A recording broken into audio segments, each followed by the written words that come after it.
If you are going to be used by God, He will take you through a number of experiences that are not meant for you personally at all. They are designed to make you useful in His hands, and to enable you to understand what takes place in the lives of others. Because of this process, you will never be surprised by what comes your way.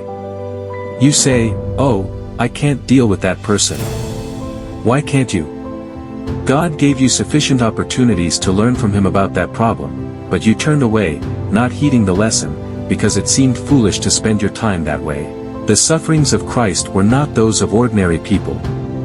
He suffered according to the will of God, having a different point of view of suffering from ours. It is only through our relationship with Jesus Christ that we can understand what God is after in His dealings with us.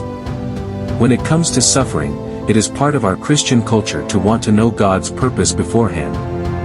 In the history of the Christian Church, the tendency has been to avoid being identified with the sufferings of Jesus Christ. People have sought to carry out God's orders through a shortcut of their own. God's way is always the way of suffering, the way of the long road home.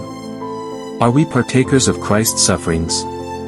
Are we prepared for God to stamp out our personal ambitions?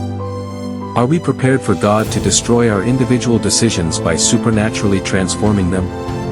It will mean not knowing why God is taking us that way, because knowing would make us spiritually proud.